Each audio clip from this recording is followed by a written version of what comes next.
कसुगाव एबसुआ कसुगावनिफ्राय सराइबिल थांग्रा गाहाय लामानि हाग्रा बंग्राखौ एवस्रांनानै साखोन सिखोन खालामदों। कसुगाव एबसुनि बाख्नायजाथाव हाबाफारि दिनै क'क्राझार जिल्लानि सिङाव थानाय कसुगाव एबसु लोगोसे जलाइस्रि एबसुआ कसुगावनिफ्राय सराइबिलसिम हान्थामेला खालामग्रा गाहाय लामानि हाग्रा बुंफबनानै थानाय लामाखौ साखोन सिखोन खालामदों।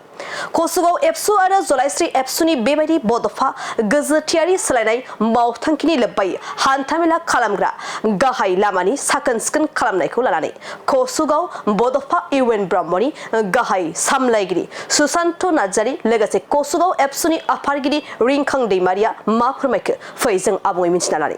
कसुगाव आन्चलिक एबसुनिया बेन्दोंआव थानाय गुबुन गुबुन इउनिटफोरखौ लाफानानैहाय दिनै बे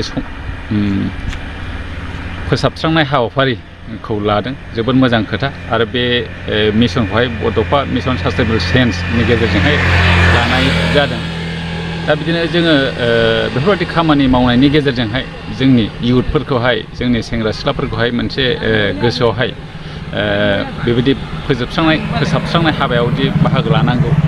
बेजों लोगोसे गुबुन गुबुन समाजनि गेनाखान्थिफोर दङ, जेरैहाय दा लाइमोनफोरा जौ जुवायाव गफबनानै थानाय, निसायाव गफबनानै थानाय, ड्राग्स बायदिसिना जानाय, दा बैफोरखौबो बेफोरजोंनो जोङो फोसाबस्रांनो आखायाव लानांगौ होननानै आं सानो। थ' जोबोद मोजांनि खोथा। दुलाराय बर' फरायसा आफादा बर' हारिनि थाखाय जे सोलायनांगौ दङ, जे गेना गोरोन्थिफोरखौ सोलायनांगौ दङ, बेफोरखौ नायनानैहाय गोबां खामानि आखायाव लादों।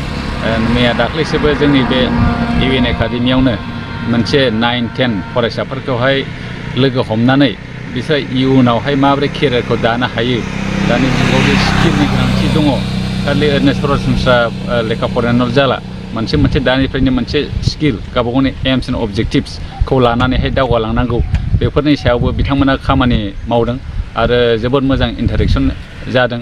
बेजों लोगोसे दुलाराय बर' फरायसा आफादनि बेन्दोंआव थानाय कसुगाव एबसुनि आन्दाराव गुबुन गुबुन जे हाइ स्कुलफोर दङ, बेफोरावबो बे प्रग्रामखौ लादों आरो बैफोर गासिखौबो बेफोर जेसेबांनाखि दुलाराय बर' फरायसा आफादा मावदों, बेयो बर'फोरनि सोलोंथाइनि खेथ्र'आवनो हक, समाज फोसाबनायनि खेथ्र'आवनो हक, गासै बिथिङावहाय मावदों आरो बियो जोबोद मोजां जादों आरो बेखौ मावलांबाय थानांगौ।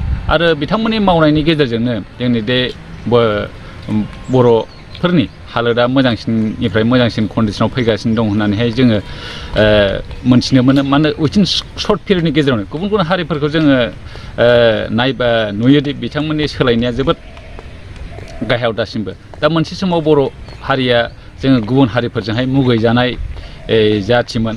हटेल रेस्टुरेन्टफ्राव हाबोबा जोङो जानायफोरखौहाय फोसाबनानै सुनानै गारबोलायनांगौमोन।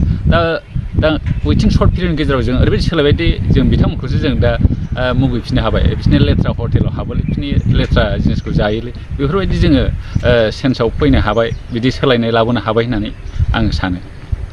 कसुगाव दख'रा दुलाराय बर' फरायसा आफाद आरो जलाइस्रि दालाइसा दुलाराय बर' फरायसा आफाद लोगो नांनानै कसुगावनिफ्राय जाकाथि दालांसिम जाय लामाया सराइबिल PWD रड, बेखौ जोङो बेवहाय दाखोर दालाद जानाय आरो लामानि हाग्रा बंग्राखौ बेवहाय बड'फा गोजोथियारि सोलायनाय मावथांखिनि बड'फा मिशन फर सास्टेनेबल चेन्जनि मोनसे बिमुं होनानै बेनि जे हाग्रा बंग्राखौ दानस्रांनानै जे बेजों थाबायबाय थानाय रायजो राजाफ्रा जाहाथे मोनसे गोसोखौ मोजां मोनो, मोनसे थाजिम मोनो, जों बेखौ नोजोर बोनानै बे हाबाफारिखौ लादों।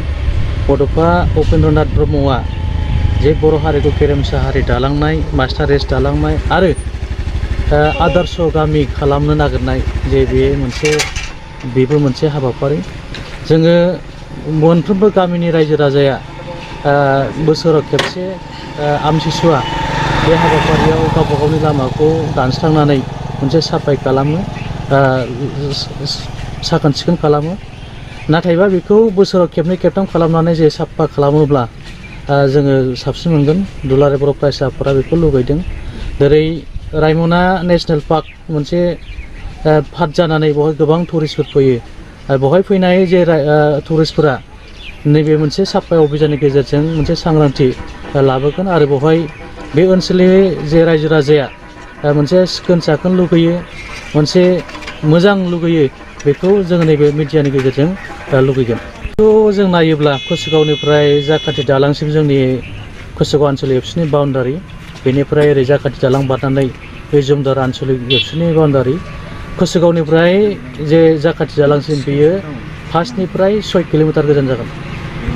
नोंगौ जे मोनसे लामाया बे गामिनिनो मोनसे सम्पति आरो बेखौ साखोन सिखोन खालामनाय बेयो रायजोनि खामानि, बे लामाखौ फोसाबनाय बे रायजोनि खामानि, मालाबा ब्लेक टपिं जागोन, मालाबा सेन्डेल जागोन, बे गभर्नमेन्टनि खामानि। नाथायबा जा दङ बेखौ सिखोन साखोन खालामनानै मोनसे नायथावथाव बेखौ खालामो, अब्लानो बोजों गारि हान्था मेला थांनाय आरो बे गामिनि आदर्श, बे गामिनि मोनसे इउनिटि, बेखौ बेजोंनो फोरमायनो हायो। गाव गावनि देहाखौ गोग्गो आरो गोख्रों खालामनो गोसो गुदुं लाइमोन एबा सुबुंफोरनि थाखाय मोजां खौरां। क'क्राझार सोहोरनि खोदोमथलायाव लानानै फैदों फिट सिटी मुंनि मोनसे जिम सेन्टार।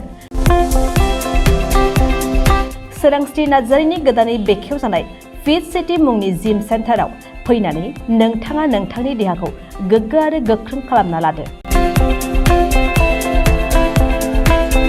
अब्ला मानोथो गोबाव खालामखो? नोंथाङा थाबैनो फिट सिटीआव एडमिसन लाहैदो। आबुंसिनै मिन्थिनो थाखाय 7896710934 नङाब्ला 9706677961 मबाइल नाम्बाराव कल खालामनो हागोन।